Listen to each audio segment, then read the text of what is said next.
পুনর্বাসনের কর্মসূচি থাকলেও জুলাই যোদ্ধাদের জন্য সরকারি চাকরিতে কোনো কোটা থাকছে না বলে জানিয়েছেন মুক্তিযুদ্ধ বিষয়ক উপদেষ্টা ফারুকী আজম বীর প্রতীক। দুপুরে সচিবালয়ে গণঅভ্যুত্থানে শহীদ ও আহতদের জন্য নেওয়া পদক্ষেপের বিষয়ে সংবাদ সম্মেলনে এসব কথা বলেন তিনি। এছাড়া মুক্তিযোদ্ধাদের অবদান অনস্বীকার্য এবং কাউকে তাদের সমকক্ষ ভাবা হচ্ছে না বলেও জানান উপদেষ্টা। শারমিন নীরা রিপোর্ট। গেল বছরের আগস্টে ফ্যাসিস্ট সরকারের পতনের পর দেশের অগ্রযাত্রায় নতুন এক অধ্যায়। এই অধ্যায় বিনির্মাণে উৎসর্গ করেছে কত কত প্রাণ। ফ্যালকন অ্যালুমিনিয়াম মাল্টিলেয়ার অ্যানোডাইজড হওয়ায় সম্পূর্ণ স্ক্র্যাচ প্রুফ। Falcon aluminium. শরীরের বিভিন্ন অঙ্গহানি হয়েছে বহু মানুষের, বয়ে বেড়াচ্ছেন সেই দুঃসহ দিনের স্মৃতি। তাদের জন্য কি করল অন্তর্বর্তী সরকার? তারই আদ্যপান্ত তুলে ধরতে মুক্তিযুদ্ধ বিষয়ক মন্ত্রণালয়ের এই সংবাদ সম্মেলন।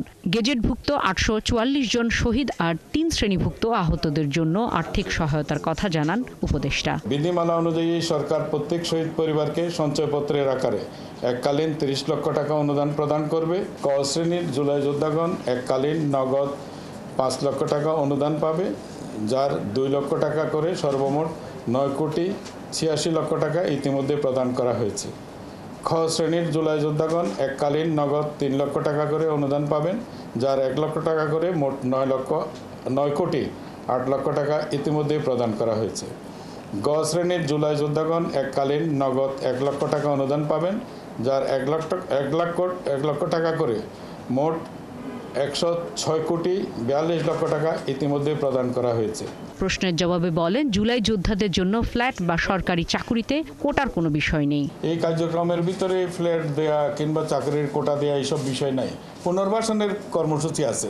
পুনর্বাসন নানানভাবে হতে পারে, তাদের প্রশিক্ষণ দিয়ে যার যার যোগ্যতা অনুযায়ী তিনি যেভাবে পুনর্বাসিত হতে চান।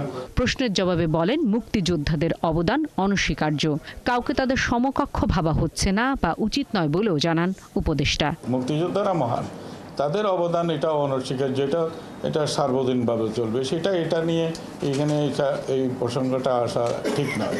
শারমিন নীরা, 71, ঢাকা।